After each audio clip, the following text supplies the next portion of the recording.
What's up, Internet, and welcome back to the Engadget Podcast. I'm Senior Editor Devendra Hardwar, this week joined by Deputy Editor Nathan Ingram. Hey, Nate. Good morning. Coming to you from very, very chilly Boston this morning. Oh, man, I just left New York, and it was also Oh, very... right. Yeah, good Yeah. morning. Good morning. Also, podcast producer Ben Ellman is here. Hey, Ben. Good morning, everybody. We've got a lot to talk about. We've A got... lot to talk about.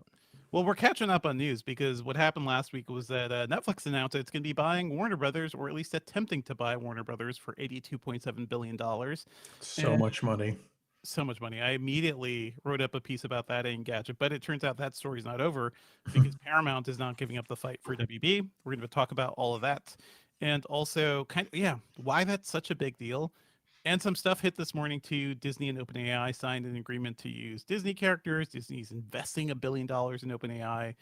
Wild stuff happening in the world of AI. At least they announced that prior to the recording this time, so we could get on it in a timely fashion. Use up at 9 a.m., please, not at 12 p.m. Eastern or whatever, On a Friday.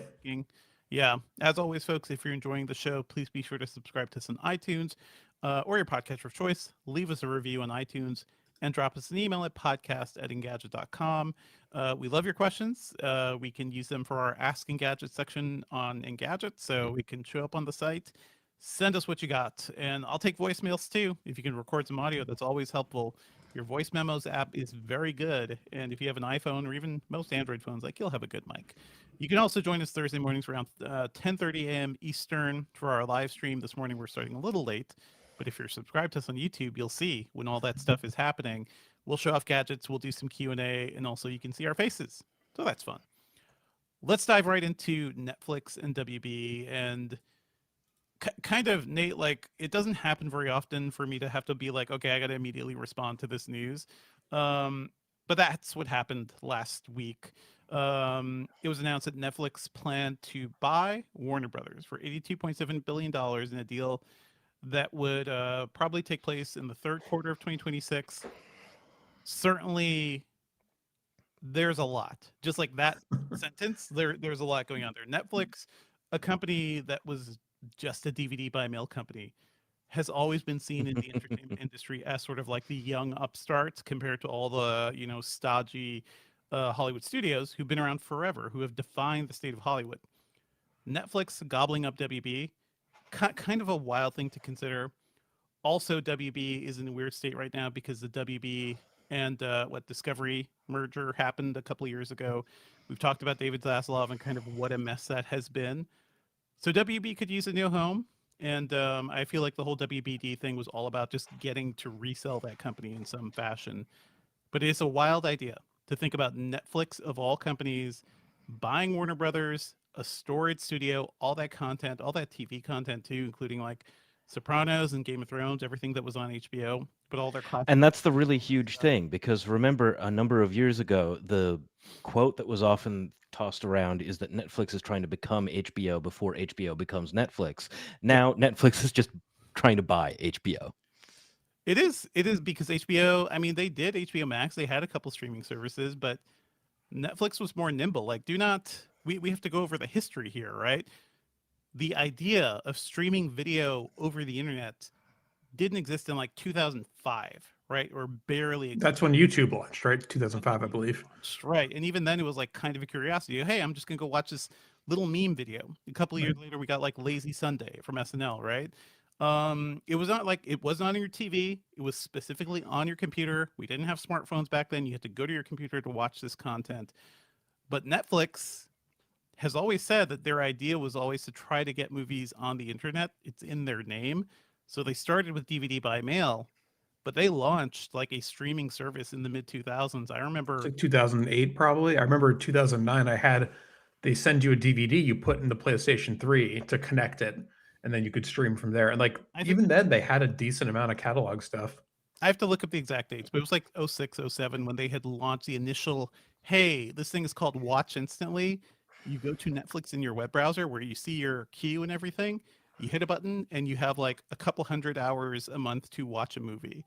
That was the thing. I was at that time, I had graduated college. I had my computer hooked up to my TV. So that's how I would play digital video. So I could put this Netflix streaming video right up on my TV. It's interesting. This is a really interesting concept. And then from there, kind of the whole streaming industry started. People forget Netflix essentially created Roku. Roku was initially like a spin-off set-top box that they were working on. It became its own company. But Roku, the idea of Roku, a set-top box that you connect to your TV, that started with Netflix. They were definitely the first company to start investing in original content in a big way too, which really turned them into sort of like the HBO competitor that Ted Sarandos was saying he wanted to be. So the idea that this company, which has been fighting Hollywood, which has been fighting the whole idea of a theatrical releases, like they want everybody to just stay home and watch Netflix or watch Netflix on their phones or whatever, for Warner Brothers to be owned by them, that is wild to me. Ben, Nate, did you guys have like any initial reaction to that? I mean, my initial reaction was like, that's a ton of money, in that it makes some degree of sense. But like you said, it is very much like a shift for Netflix from like just being their own. They obviously they license a lot of older content and then they make their own stuff. And now they're going to have this like unbelievably huge catalog, right? Assuming this goes through, like you said, they've got all the classic HBO stuff. They've got so much other back catalog stuff. Like Friends is like the one that like that originally came to Netflix. That was the first place you could stream it, and that was a big deal. And then Warner Brothers took it back from HBO Max. And anyway, yeah, it's just like the sheer scope of how much content they will own, like immediately puts them up in that kind of like Disney tier. I feel like Multiple people have said like if this deal goes through, they've won the streaming wars, right? Because nobody will have the same breadth of content. Disney is putting up a big fight because it has a lot of its own content and bought Marvel, it bought Star Wars. But this is a wider breadth of stuff that Netflix could offer, and also they're digital first. They're digital native. Like they could do things with their streaming in ways that other companies haven't. Right? Netflix is offering games on their mobile apps. Like they've tied in games. They could tie in game streaming because they have invested in streaming servers. Like there's a lot of things they could do. Um, yeah. the other thing I thought about was that Mhm. I can't quite remember, or I was the piece that I don't have fully in my head is like, why is Warner Brothers doing this? Because like you've said, they are a massive studio with tons of extremely valuable content. And they've been doing this forever. So like, I know it became over the course of 2025 like a foregone conclusion that they were going to sell to somebody, but I don't business wise fully understand why that was necessary. I think because WB Discovery as a whole, like thanks to David Zaslav, has not been doing well. He has not been making the best moves over at Warner. They've had some good theatrical releases. Like they've made a lot of money. I believe One Battle After Another is a Warner Brothers film. That sort of thing. That sort of thing is like helping them succeed. But overall, as a company, Zaslav is not a Hollywood guy. He's not a studio guy. He came in from reality TV and a lot of the direct that was on Discovery. So a lot of the changes he made initially over at Warner Brothers like did not fly. Like remember, he was the guy who shelved the Batgirl movie. Oh, yep. He made a lot of those things. The Looney Tunes thing, yeah. Yes, this is So you're all talking coming about back One from Battle him. After Another as if it was anything other than a critical success. Mm-hmm. There's a headline in Variety that I saw just a few weeks ago. I looked it up again, October 15th, 2025. One Battle After Another projected to lose 100 million theatrically as the Smashing Machine and others struggle due to oversized budgets. It made, I will say, that was a weirdly expensive movie for Paul Thomas Anderson. Like budget is between 100 and 175 million. Box office is 204 million for a kind of like talky, sort of like it's practically an independent movie in a way, or just in terms of the way it's made. And It's high concept. It's based on Thomas Pynchon. It's so on and so on. But yes, it probably lost some money, but you know what it got? That is the number one movie on so many critical lists. That is the movie that people are pointing to as like, oh, movie of the moment, kind of speaking to how we're thinking. It's that and Sinners. That's like cultural power. Netflix hasn't had as much of that in the movie space, I feel like show wise, right? They've had some big, huge moments, really, but their movies have always been like, enjoyable and good, and like some of them are really good, but yeah, I don't know if the Netflix film wise has had quite that same level of cachet. And part of that too is Netflix doesn't have a theatrical presence, right? They've never really taken theaters. It's funny that you say that though, because last week we were just talking about how I saw Wake Up Dead Man in New York at the Paris Theater, and that is one of Netflix's few theatrical presence ways of doing things. Yeah. And that's literally just like they'll show a movie for like 2 weeks or something, so it's eligible for the major awards, It's because that's like a loophole. The And Knives now Out I'm seeing more like Hollywood folks say, no, actually, Netflix, you need to do wide releases for these. Well, and that's the Like, thing. So they've promised that they will continue the current WB slate of productions. They will continue to send stuff to theaters. A lot of people are worried. And I think for good reason. So I wrote a piece called "The Netflix and Warner Brothers Deal Might Be Great for Shareholders, but Not for Anyone Else." Just kind of breaking down like the different angles of this. And first of all, regulators have to approve this. That's going to be tough given this current administration. Also, because the Trump administration is really on the side of Paramount, which is owned by David Ellison, which we will get into.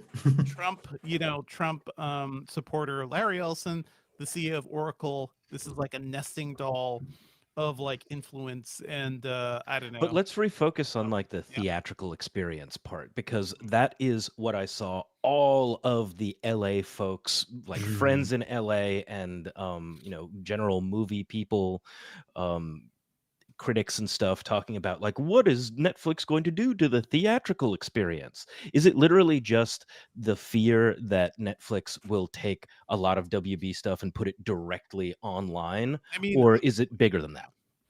That's the most obvious fear, is that exactly is going to happen. I mean, you're not going to buy a company for this amount of money and not like be like, immediately your content is on our service to make our service more valuable, to make more people subscribe. That's going to be the immediate thing. The worry is that eventually, they've promised to keep the current WB slate of films for theaters.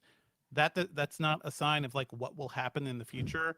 Ted Sarandos did say like, hey, we did release some movies in theaters this year, very rarely, and very small releases. Or like, he said, we've released about 30 films into theaters this year, so it's not like we have an opposition to theatrical release.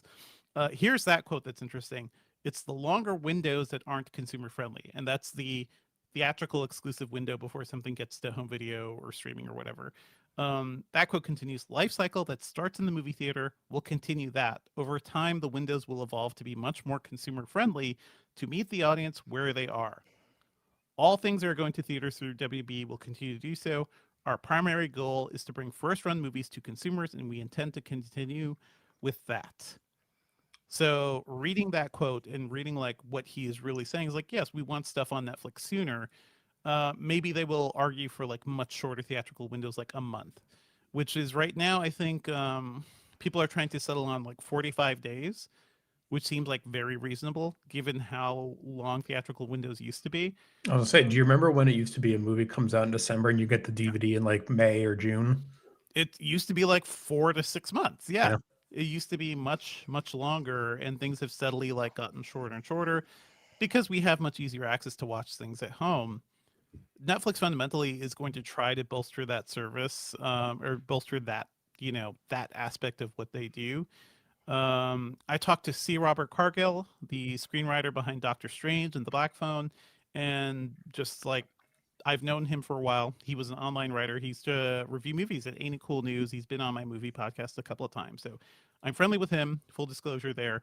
But his quote is, it's a good quote. I'm not going to read the whole thing here. But he says the end goal of these consolidations is to limit choices in entertainment to a select handful of providers so they can capture our whole attention and thus our every available dollar. The result will be a gutting of diversity and fresh voices in the industry, sending thousands, if not tens of thousands, of people back to their hometowns to start their lives over, as there simply isn't a place for them in Hollywood anymore, while homogenizing film and television into the, quote, content word that we all grumble about. So That is a wildly banger of a quote. Like, I mean, if that comes true, that is about as bad as you could hope for. Read his full thing over in my piece there. But yeah, he's a writer. Dude writes for a living, and you can tell. He is not so hopeful about it. The other thing is that physical media. Not only does Netflix not really give a shit about theaters, Netflix doesn't care about physical media anymore. They've released a handful of movies through boutique providers. So like Roma and Francis Ha are on the Criterion Collection, so I think you can get discs there. I was about to say the Criterion Collection might be the only place that's releasing new DVDs at some point in the future. For Netflix, well, I don't know. Not for Netflix, just period. I didn't realize as I was researching all this, WB's home video business isn't entirely its own either. In 2020, it formed a company called Studio Distribution Services with Universal. So that is like a co-owned thing. And they also handle physical media for Sony Pictures, PBS, and Neon. So Sony Pictures is like basically offloaded their stuff. That's how little they care. So like 3 of the 5 or 3 of the major big guys are using that for physical at this point. Pretty much. And it's co-owned between WB and Universal. So if this deal goes through, I don't know what that means for that ultimate thing. Would Netflix even want to have like a foothold in a physical distribution service? I could see them selling that entirely to Universal or backing out of that partnership somehow. They have not really said much about it. I was going to say, I think that the physical media side of things and then the theatrical side, and Ben, what you said a few minutes ago about like, oh, my friends in LA and like all the trades are like, oh, what about theatrical? I feel like, not to be a pessimist or throw water on this, but I'm like, I think that, Devendra, your concerns and Ben's concerns, you're coming at it from film nerd land. I think for so many people, this is just not going to register. You know what I mean? For sure. But I'm just saying, like, to like say, like, that's how news works, States, right? Yeah. Like the people who are obsessed and the people who are informed, like, are the ones going to be shouting from the rooftops about this. Yeah. I hear you, because the theatrical business is in trouble in many, many ways. And I don't think WB and I don't think the studios have really done enough to sort of like to do much with this, right? Like they had the Barbenheimer thing, right? They really lucked out with Barbie and Oppenheimer kind of hitting on a social media way. But that was completely organic. That was like a thing WB initially planned to happen like that. I think the studios could be sending older films to theaters. I think they could be doing more creative things. WB is a company that is behind a lot of TV productions. Yeah. That new Game of Thrones show that's coming out, which is only a handful of episodes, I think. Is it like a mini? It's like a one and done thing. Because it was like a novella, right, by George R. Martin. Right. Why isn't that a theatrical release? Because there are a good amount of nerds who would like pay money to see that on a bigger, better screen. It's a social event. Yeah, as a social event, because people are clamoring to do that. We're seeing younger audiences want to go to theaters. So there are things the studios could be doing and maybe they're not doing. My like hopeful, optimistic take is like maybe Netflix is like, hey, you know what? People think we hate theaters, and actually we've only been focused on digital. But what if we apply a bit of digital magic to theater, right? What if we use the theatrical spaces to get those big releases out there, like big TV shows? Let's make those theatrical releases. Let's not Stranger Things finale. Definitely. Like that is one example of Netflix actually being like, oh, like we've got this thing, like clear the release window. They're doing it to maximize, engagement and putting it out in the theaters on like New Year's Eve. Like that's like for a certain subset of fans, like a good time, I think. I think that's it. And yeah, you can buy that in theaters now. I think or you can buy tickets to that for in theaters. Part of the problem with theaters, people say, is that studios have to spend a lot of money marketing movies, right? There's a whole machine. That's why.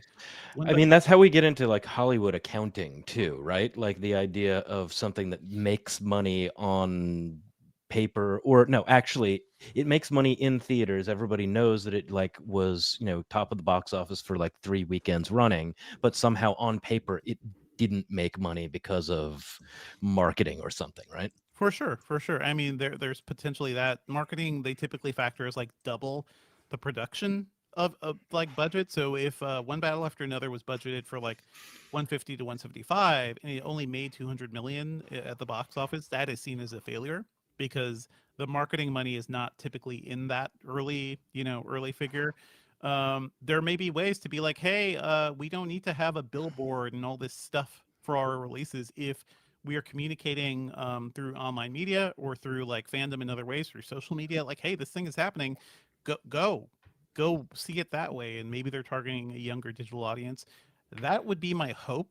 I don't know if Netflix would actually do that. And to the point I was saying earlier, we don't know if this deal will go through because there are regulatory hurdles across the world that they have to deal with, but especially in the U.S., the Trump Yeah, administration. let's talk about the like governmental and not quite governmental personality stuff The behind looming this. specter of disaster behind all of this. The Trump Well, administration it's is not the friendly. specter of the Ellisons, really, because I was reading a Wall Street Journal article about how many times Paramount put in a bid for WB, and it was like 3 or 4 bids. I think the fourth one is now this $30 a share bid that they gave directly to shareholders rather than the C-suite, but they really wanted it. Mhm. And this new bid includes 3 Middle Eastern sovereign wealth funds and Jared Kushner, as if to say, hello, Mr. Trump, Mr. President, we would like this to happen, please. Well, so what I was setting up earlier is like not only it's Paramount, it's David Ellison, but David Ellison's the son of Larry Ellison. Larry Ellison's the CEO of Oracle, the company that was basically handed the TikTok deal by the Trump administration. Larry Ellison has been a Yeah. longtime Trump supporter. And you could tell like that business friendliness has gotten them really, really far. I think that's part of it. So we already saw there was a hostile bid by Paramount for 108 billion. That's over 20 billion dollars more than the Netflix deal, and that would also include all of WB Discovery, including CNN and Discovery. Um, Equates to $30 a share. Trump just said yesterday in a meeting like he wants CNN to be sold if WB is going to be sold. Also, because all he does is complain about mainstream media outlets who are not kind to him. So he wants CNN to be sold to somebody like the Ellisons who can slowly transform it into sort of a more conservative think tank type of thing, which is See basically CBS's fate. CCBS, yeah, and Bari Weiss, but also what happened to the Washington Post.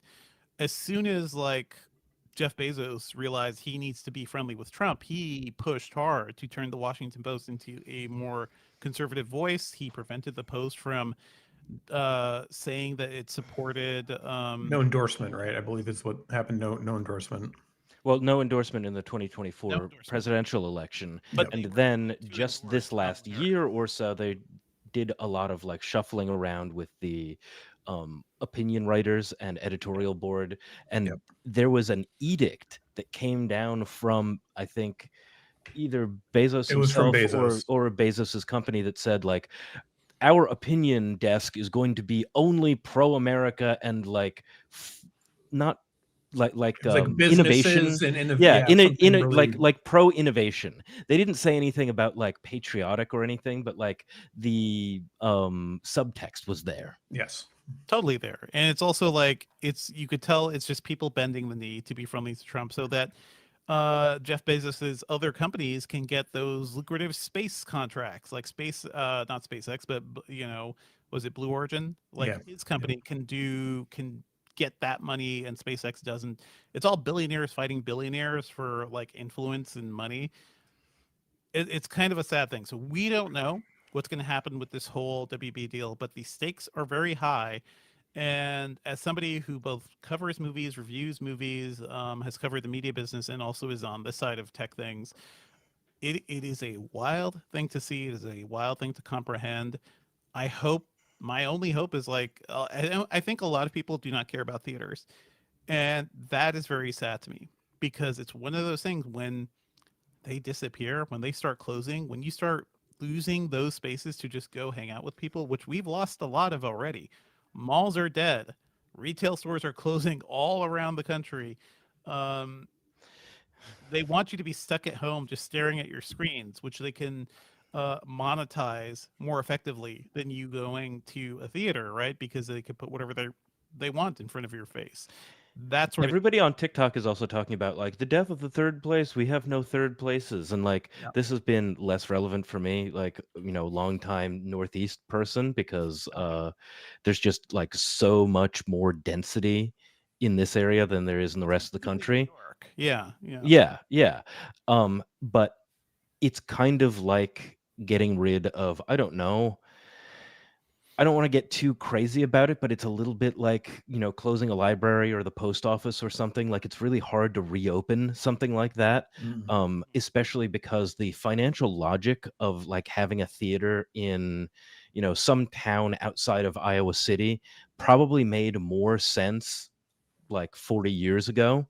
And that theater is still going, but it's like getting closer and closer and closer to breaking even. And people aren't happy about that. If you were to close that theater and then open it at the prospect of just breaking even, all of a sudden that has to be a non-profit thing. Like, it has to be an art house. It then attracts a entirely different demographic of people. Like, it just gets really strange.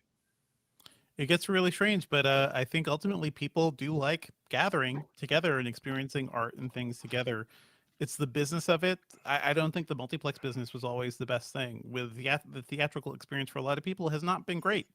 There are legitimate complaints around that, and I think theaters also have to do their part to like make people want to go to those things. The push to better seats, the push to having more food options, stuff like that. Food delivered to your But seat also, like, itself. it's so expensive to go to the So movies.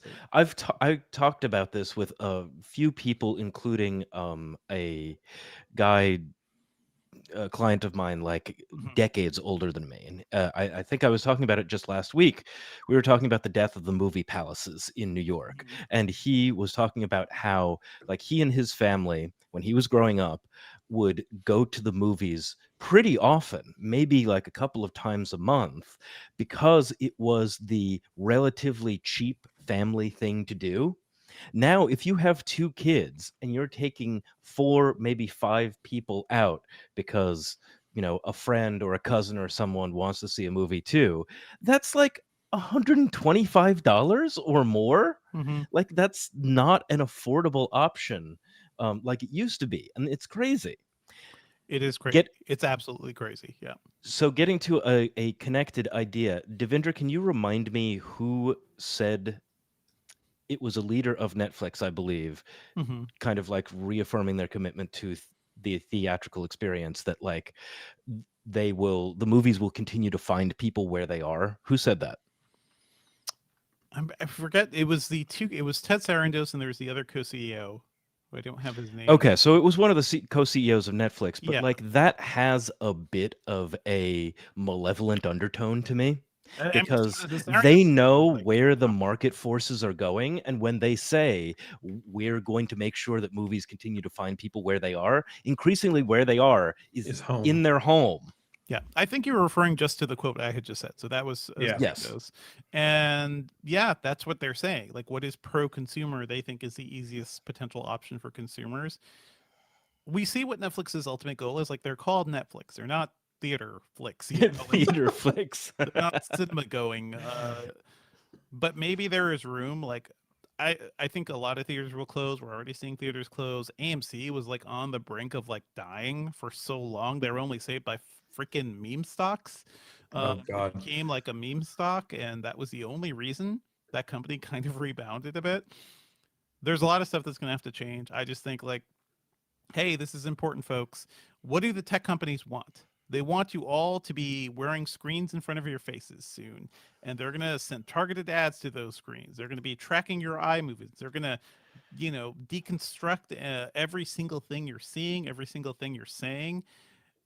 What is kind of beautiful about a movie theater is that it is like the one place where people have to go and shut up and just pay attention to something together in public and not just stare at your screens. uh, Movie theaters actively actually work against our connected life and our multi-screen life. So that is also why I think it's worth having to remind people that we should exist like that. We don't have to be surrounded by these screens all the time, even though, hey, we're Engadget. This is what we write about. But also, I think we do push back when things start to look really bad and really, really scary, which is what But I think also the just smart take a glasses break. look. Just take a break. Remember what we used to say when you played for like longer than 2 hours? Just Oh take a yeah. break. But you So Nate, one trying to more sell thing smart to glasses to people. Like, you can't. This is Black Mirror like territory we're ending. You can't just take a break when it's your glasses. Yeah. You need to see things. Yeah, or if it's like Yeah. augmented reality or something, and Which like is they why can I'm throw up like as fully many. against the smart glasses at this point. Yeah. So my appeal to the companies, I feel bad that I need to make this appeal as if it's like, you know, a peasant wearing rags groveling in front of the feudal lord. This is keeping the theater experience going, is your ticket to earned media. Mhm. Like having the line of people outside of the theater all like dressed up in cosplay.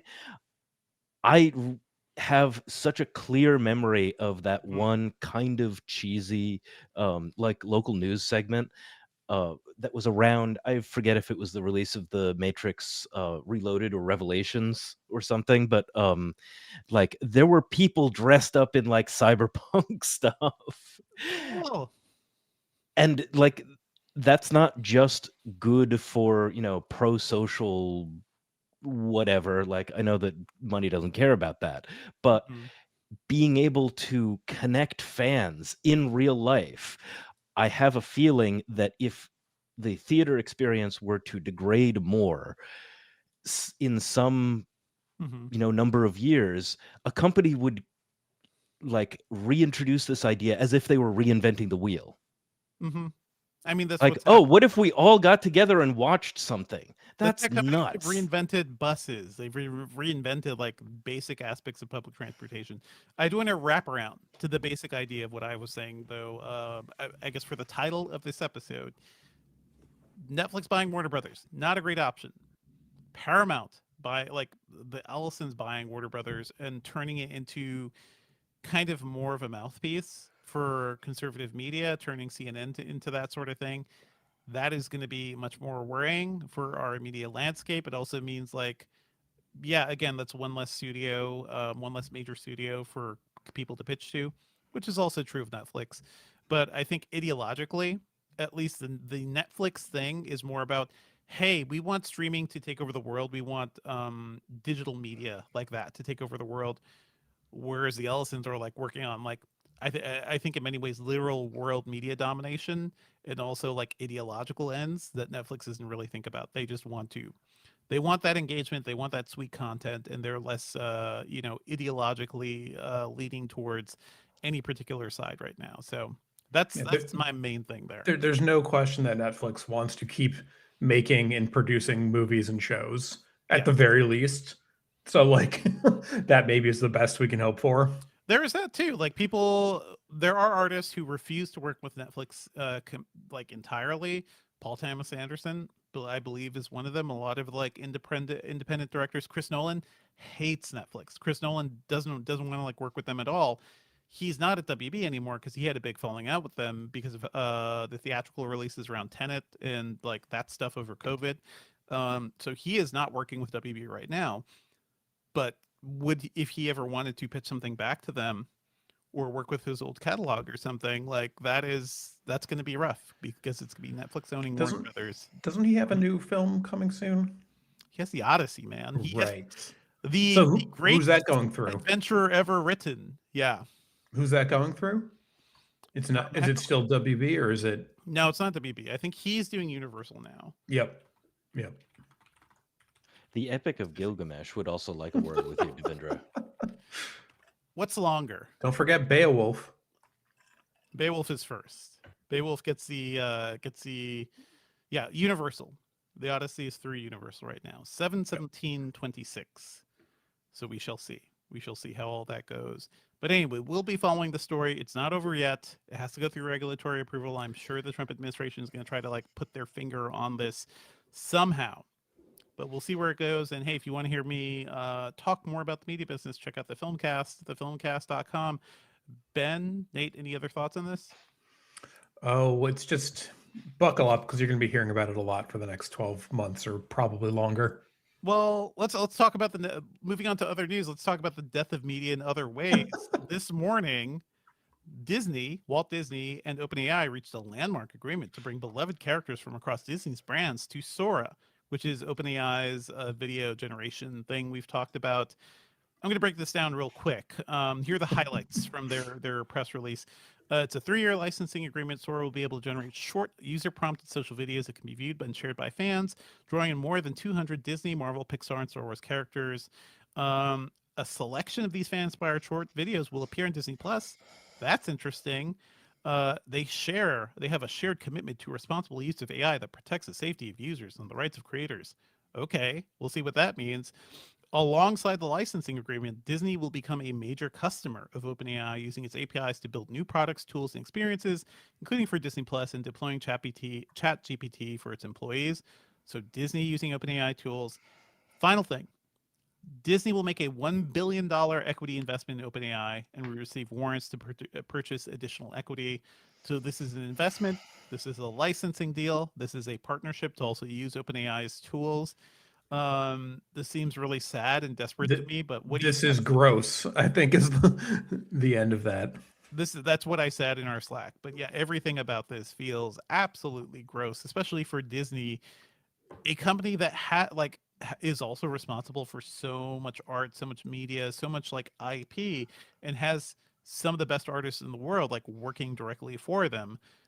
I think there will be like a artist level revolt at that company. But what do you guys think?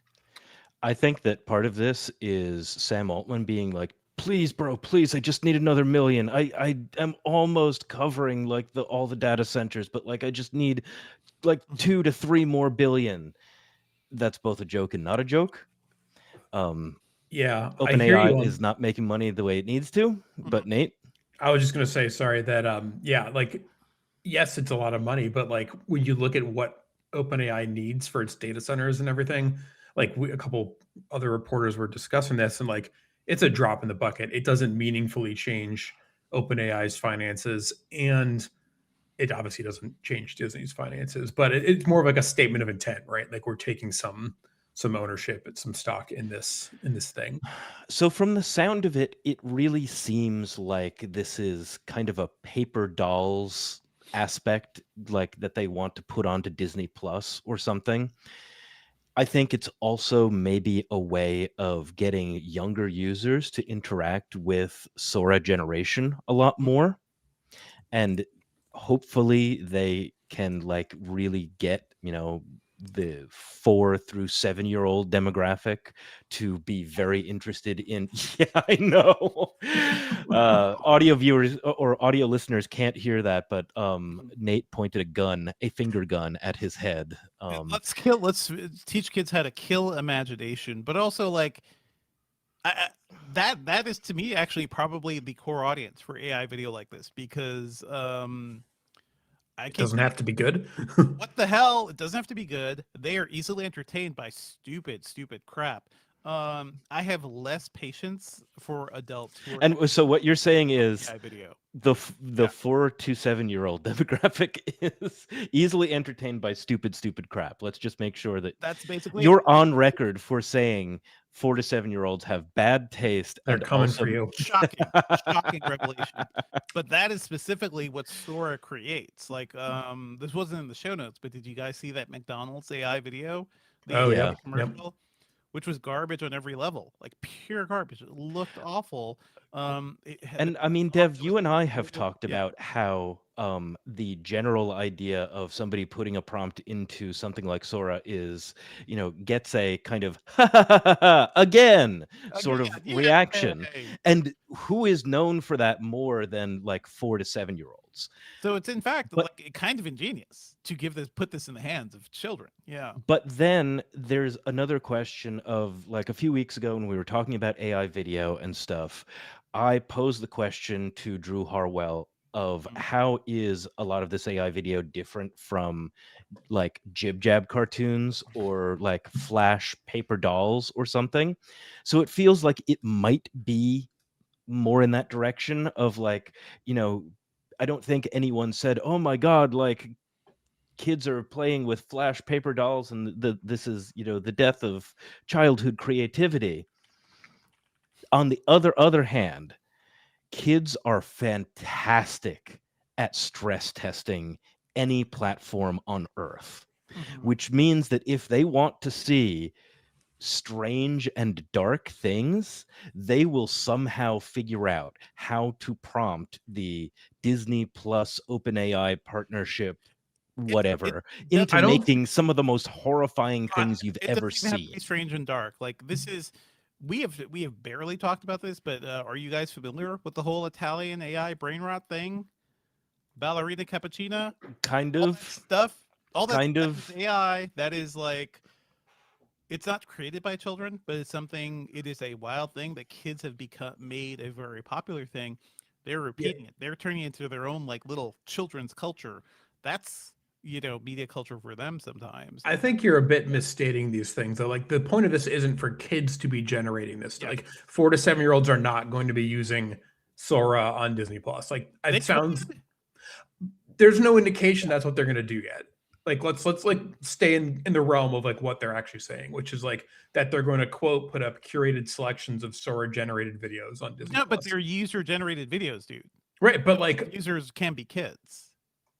they're not supposed to be though, right? Like Well, Oh but then no. there's a question of Yeah. like how are they going to do it? So they might not actually put the portal in like the TV version of Disney Plus or something. You might have to go to a mobile version of the app or desktop, although desktop seems impossibly old for anybody who is like under 10-year-olds. Like they're all iPads and like mobile sort of For folks. sure, for sure.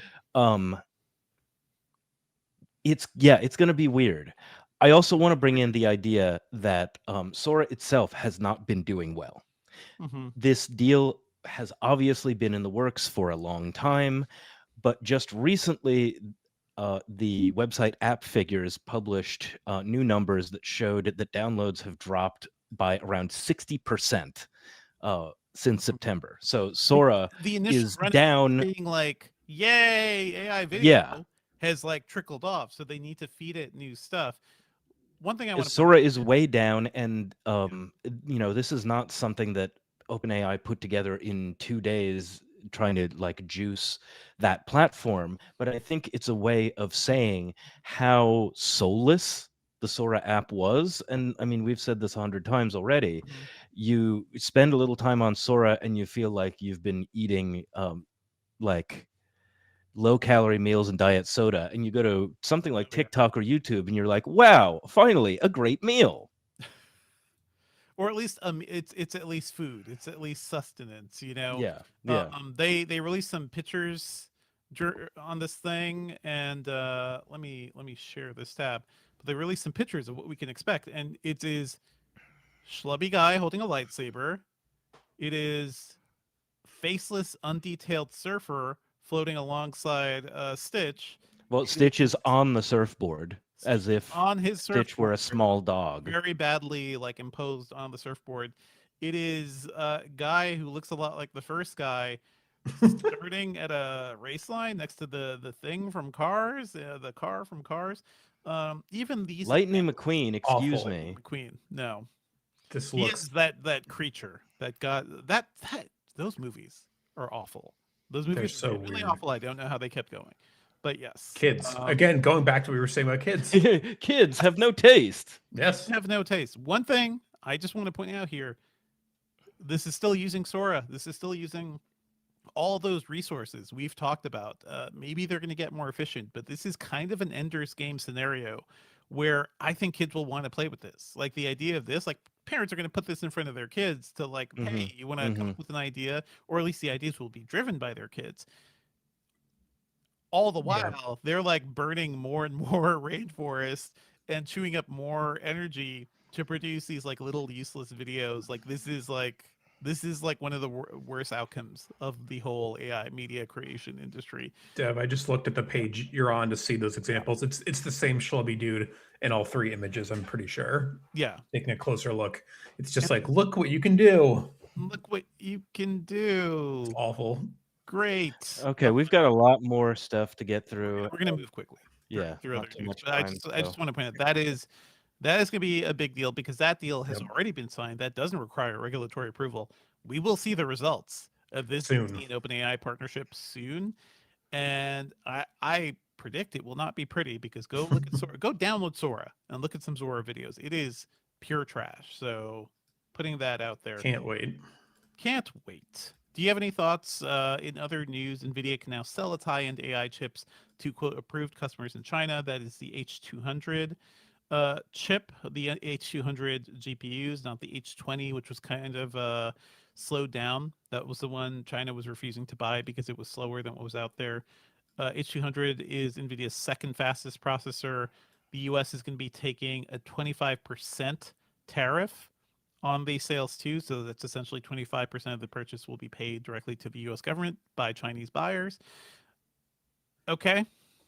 All right. More happening there. I probably have to update the story around this stuff, but China's getting much more AI like hardware, and also the government is making money from it. And speaking of AI, we saw a report that Meta is supposedly not working on open source AI model anymore. At least their next model is going to be called Avocado.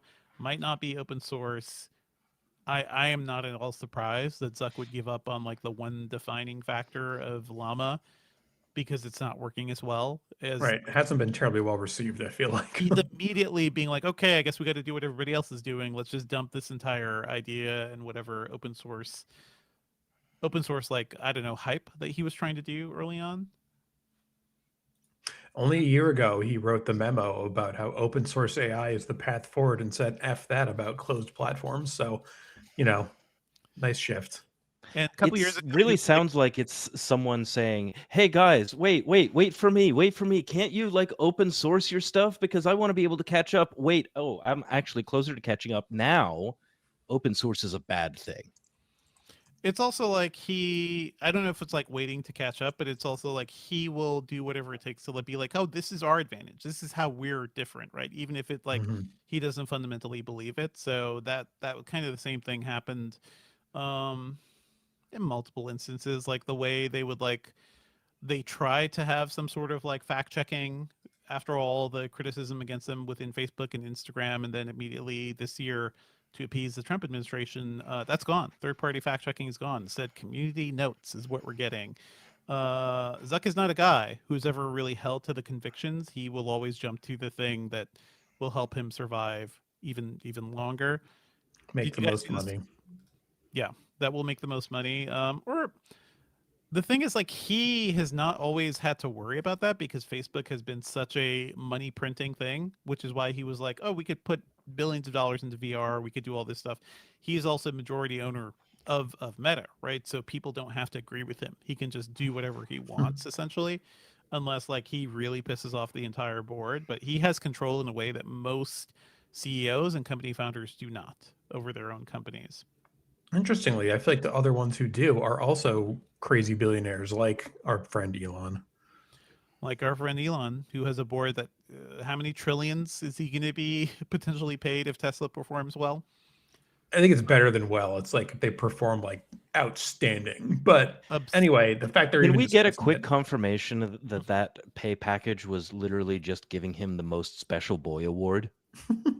Because seems like it's popular right now. I've not seen further confirmation, but that was the latest news about the pay package. Is that? I mean, it would be money on paper too. So it's like, okay, congratulations, you're a trillionaire. Anyway, Sundar Pichai said that we're just going to have to grin and bear it through AI societal disruption. Okay, cool. Just that deal sounds with it. Nice for you. Deal with it. Change is inevitable. It doesn't matter what's happening.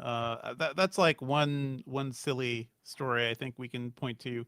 The other thing is a story, and now I can't log into the New York Times, but yeah. We hit this too. Okay.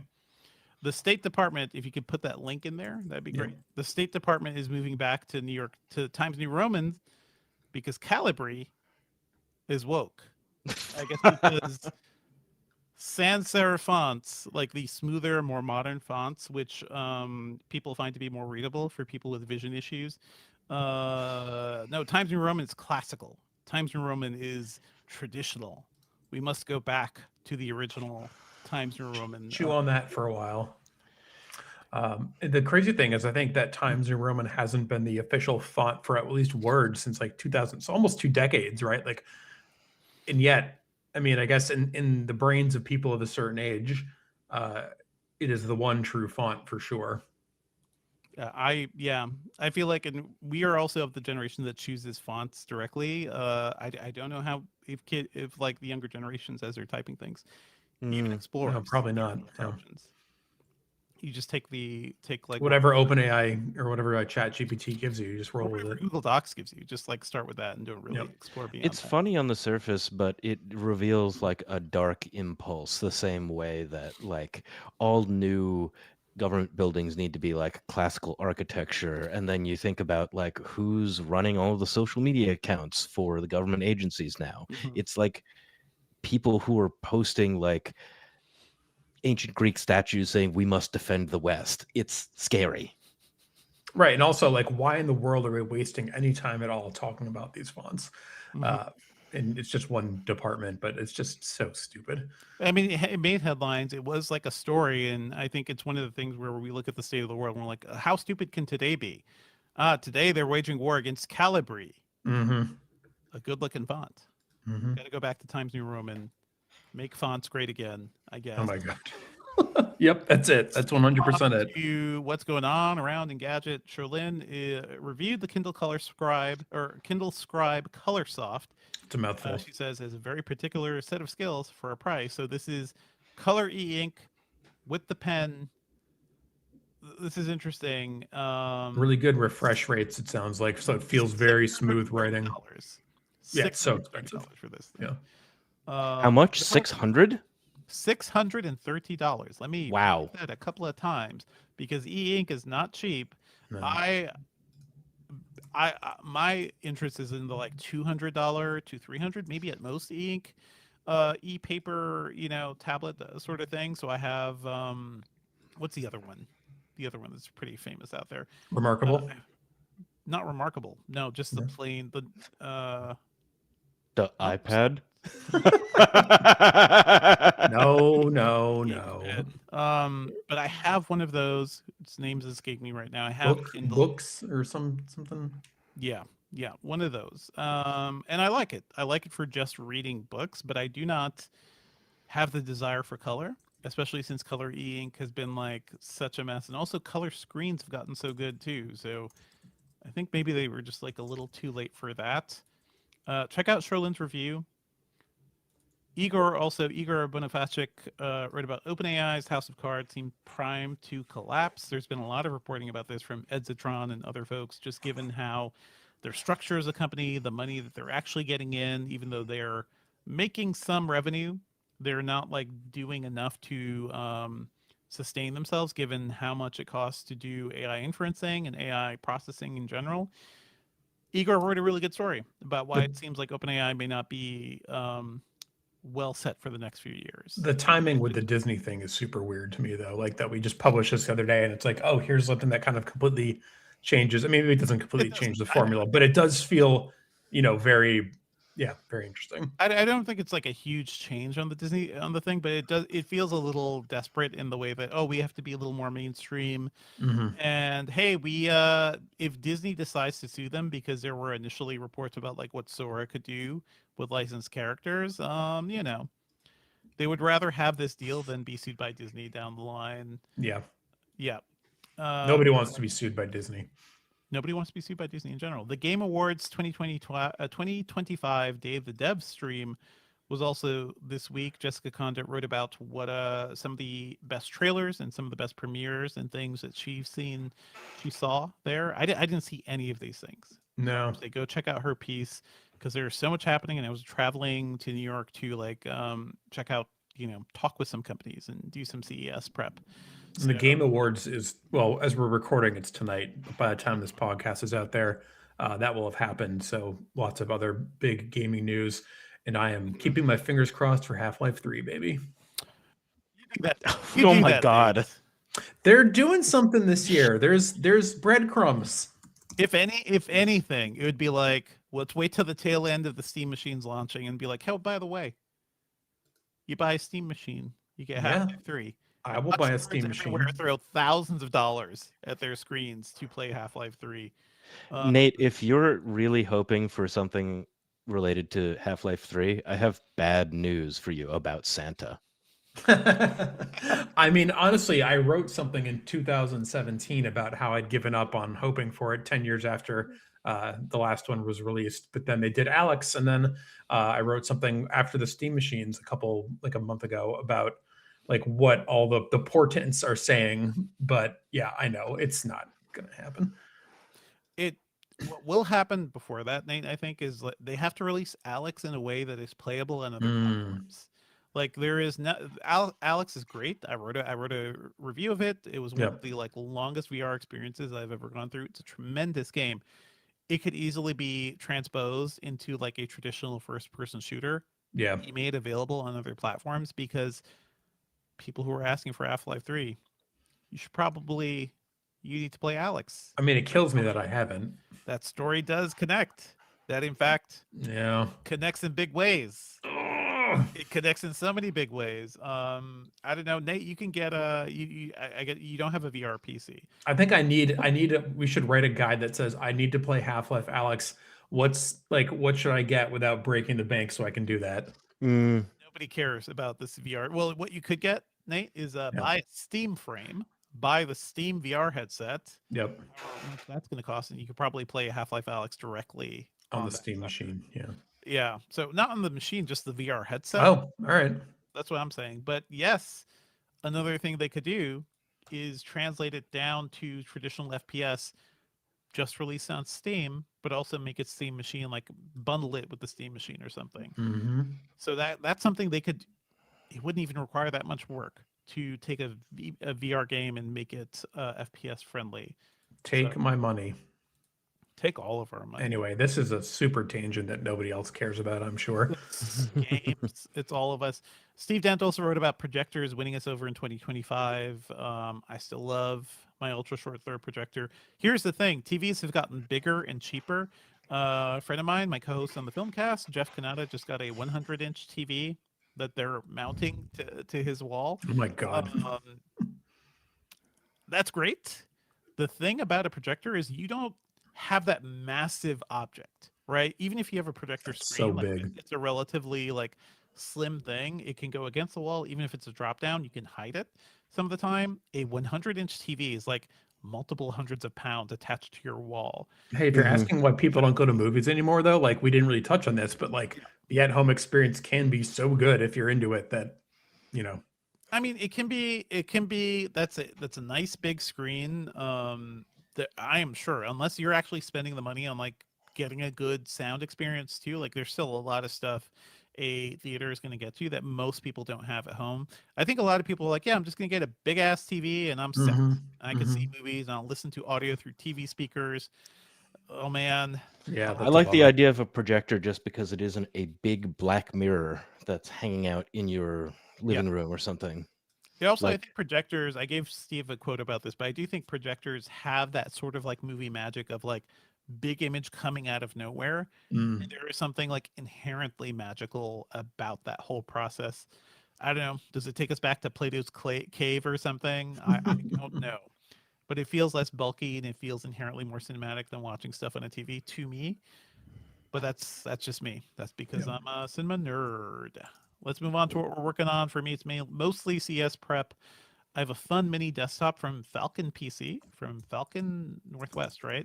That I would like to spend some time with and maybe eventually review. Nate, anything you want to shout out? Yeah, I mean, end of the year, just like editing a lot of the end of the year pieces many of which we've talked about, getting ready for CES. The last thing that I think was on my plate was this Metroid Prime 4 review from last week, which was an interesting one. I think the longer I've sat with it, the less into the game I am, which is kind of a bummer. Though I can't discount, like when you have to rush through something for a review, it does often like make it a little less fun. But yeah, the ending was. I didn't get to the final ending before I published the review. But when I finished the game, I was like, what just happened? There still has these moments of being like awesome, like Metroid dungeon crawling and stuff. But like the overall thing was like a little less than it could have been, unfortunately. Oh, I'm sorry. I liked your review though. I would like to check that out at some point. It just reminded me I should just replay Metroid Prime 1. Yeah, they've got the remaster on the Switch now. It looks and plays much better, obviously. So I would say do that. Awesome. Awesome. Let me see here. Let's move on to our pop culture picks for the week. You guys have anything you want to shout out, Ben, Nate? I mean, for me, I haven't been watching anything new because it's just been so busy with the holidays and I have a new house and that's taking up a lot of my time. But I still am finding solace in playing Ball X Pit. If you haven't tried it, it just absolutely destroyed my life for about 2 months in the best way possible. I've heard good things about Ball X Pit. I've not dove into that myself. It's so good. I've been playing Arc Raiders, and that is a little more. Yeah. I can't believe I'm playing a PvP, but also I don't know what you call those, but like the player versus computer type of shooter as well, a loot shooter in many ways. Shocked that I'm even playing that. I want to shout out quickly Smiling Friends, which is the Cartoon Network Adult Swim type show that is also being released on HBO Max. I've been seeing clips of this on TikTok. I kind of miss my weird Adult Swim animation. I was raised on this stuff like Space Ghost and Aqua Teen Hunger Force and all those things. This is another one of those shows similar to those, but I think it's genuinely funny.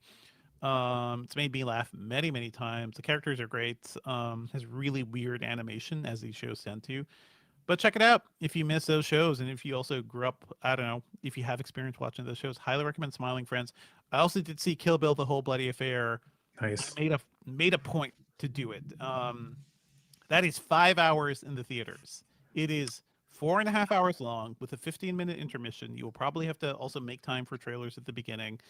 It's also confusing because some theaters do trailers, some don't. So I missed a little bit of the beginning because I assumed there would be trailers. Totally worth it. Totally. I haven't seen those movies in so long, but yeah, just pure magic. Like Quentin Tarantino is out there being an idiot and talking crap about Paul Dano, and people are like, "Just shut up, dude! Shut up! Your movie is in theaters. Just let people go see your movie without qualifying that you're being a jerk." The movies still hit. They're still fantastic. Dude, still like he is. At least when it comes to making movies, he has like a incredible ability to craft indelible images in pop culture that we will remember forever. I know people who grew up like post Kill Bill who have not seen these films or who don't understand these references, but it is always cool when a Tarantino thing hits and everyone's like, oh, all about those references, all about what he's putting down. These movies are still fantastic. So if you can't see it in theaters, if you like them before, highly recommend it. Also, you can't find all the songs on the soundtrack online these days because of streaming rights and whatever, and they came from Italian films, Japanese samurai films, like they came from all over the place. So if you bought those soundtracks back in the day like I did, those discs are now all of a sudden a lot more valuable. If you have the sound files that you ripped from back then, I think I still do actually. That's happened a lot with soundtracks from the 90s and 2000s. Like you just can't really find them online because of the weird rights. But if you've got the old CD, then you're good to go. There you go, or buy it used or something. So just a shout out, like I noticed, very interesting that this artifact of pop culture is not quite accessible, but if you were smart enough to get it back then, you still have it. Ben, anything you want to shout out? Just one thing that NoClip just recently published NoClip just published the first in a series on. Let me try that one more time. NoClip just published the first video in a series about the making of Disco Elysium. Ooh. This is a game that I've tried several times to play, and much like Russian and Eastern Bloc literature, the really thick tomes, I will try to play it and I'll be like, wow, this is really good. And then only get like 20% into it because I'm like, this is really good, but also it's so hard to follow. And it is so dense. I didn't know that one of the reasons that Disco Elysium was so dense was because this is the pinnacle of a homebrewed RPG campaign among a group of friends in Estonia that has been going on for decades. The reason that this world feels so fleshed out and realized is because they've been doing development on this for like 15 or 20 years, basically. It's great. It's amazing. So good. Have you played the game, Ben? Oh yeah, like I said, I've Yeah. gotten like 25% of the way into Disco Elysium, and then I'm like, wow, this is amazing. And also, I just can't bring myself to stick with it. I feel bad. It's good. It's good. Nate, you should try to check it out too because it's a very different type of game compared to like I know you love the big flashy Sony releases, but it is cool to see like how you can build a really rich narrative with just text. I With had a no similar deal actually. I started it sometime maybe this year or a year ago, and I didn't quite know what I was getting into, but I was intrigued. I'll probably come back to it at It's some so point. cool. Yeah. It's so cool. But all right, thank you so much, Ben. I do everything No Clip does. I donate to them. Like I contribute to their funds. I love them. I love that they keep getting to make stuff. Put Yeah. No Clip stuff in theaters. Come on, Mhm. come on. We need a better pipeline for good content in theaters. Even some YouTube content. I don't That's know. the theme of the day. All right. I think Okay, let's take a second for yeah, we're gonna do the outro. Maybe we'll talk to chat for just 2 seconds, but yeah. we've got to go and do stuff. That's it for the episode. Thank you for listening. Our theme music is by game composer Dale North. Our outro music is by our former managing editor Terrence O'Brien. The podcast is produced by me, Ben Elman. You can find Devindra online at Devindra on Blue Sky and hear me talk about movies at the Filmcast at thefilmcast.com. You can find Nate online at I'm Nate Ingram on Blue Sky. And you can post and send me your recommendations for very dense literature that I might not ever get through at Hey Bellman on Blue Sky. You can email us at podcast@engadget.com. Leave us a review on iTunes and subscribe on anything that gets podcasts.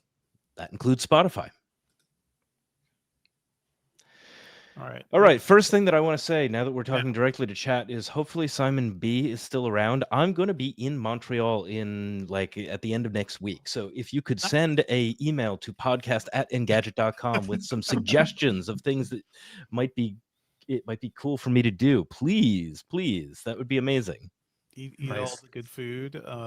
Yeah. Kevin says about Kill Bill 5 hours. I got things to do during the day. That's why I went at night. I got home at 2 a.m. Oh my god. That was the thing about it was like, I don't know if I'm gonna survive this. Fully jazzed, fully pumped for that movie. I was more awake watching Kill Bill again than I was watching much shorter recent new releases, including Avatar 3. So more on that soon. Speaking of which, I am constantly going to the websites of all of the different kind of art house theaters in New York because I am looking for a way of seeing Mad Max Fury Road in theaters again.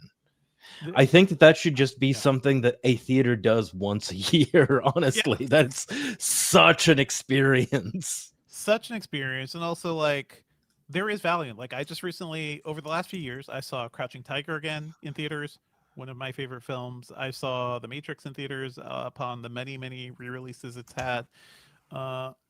Those movies from, like, the end of the 90s and early 2000s, just, like, they hit different. And yeah, Kill Bill's kind of one of those. It was a little bit after, but it was the era where we were like, even Tarantino was like, oh, we can get American actors to do martial arts now if you train them for 6 months and you get Wu Ping to choreograph everything.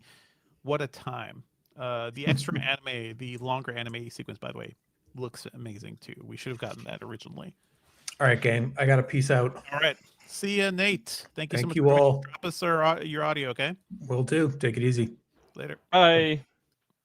All right, chat.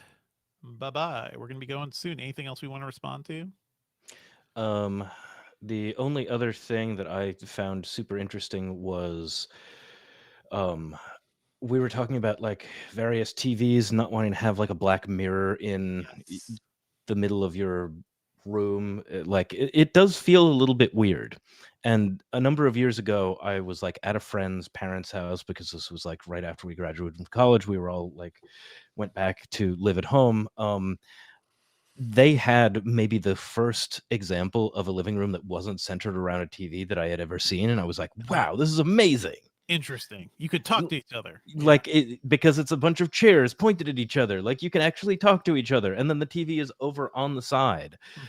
This was especially interesting because this was in a like New York apartment. So it's not like they had all that much space. It just showed the priorities of the people who were living there.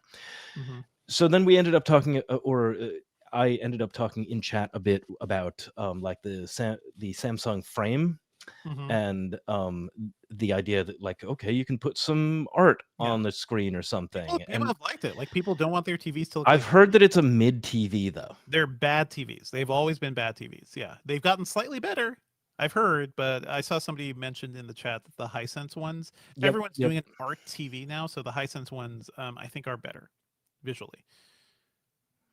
But you know what? Another plus for projectors. You know what's nice about a projector? I could honestly live in a place where I had no TV, but I had a projector set up. So at night or when I needed to, I could pull it something down and watch a movie. I actually don't personally need a TV. It's my wife and my kids who need like the TV up during the day. I'm not watching stuff during the day. I'm busy. I'm like working and doing stuff. But I think that idea, and I know some people like that. Steve Dent from Engadget also has like, he has a tiny apartment in Paris, and I know he has a place outside of Paris as well. But in Paris, he has a tiny apartment that he set up with a big like projector screen, so he can do projector testing there. But also, that's the media experience there. It's kind of all you need. Just small room. Just live in a theater. Look at him with his chic Parisian apartment and his chic setup for watching movies. Ugh. It's so great. It's so great. Okay, so I think that's where we have to cut it. We all have to get to editing and doing actual Engadget things. Thank you, everybody, for watching. Thanks for sticking with us. DPro9 said no one hit the like button on YouTube. So if you're with us, please smash that like button, because even though the stream is ending, it'll help other people find the video after the fact. So thank you for reminding us about that, DPro. Thank you to Lucky Dog Podcast and Kevin Says and Declan and Simon B. If you're around, tell me about things to do in Montreal. Also, Mean Clips Archive 2254, Chooch. I think that's just about all the people that I can see right now. OBS by Devindra, camera switching by me. See you tomorrow week. See you next week, everybody.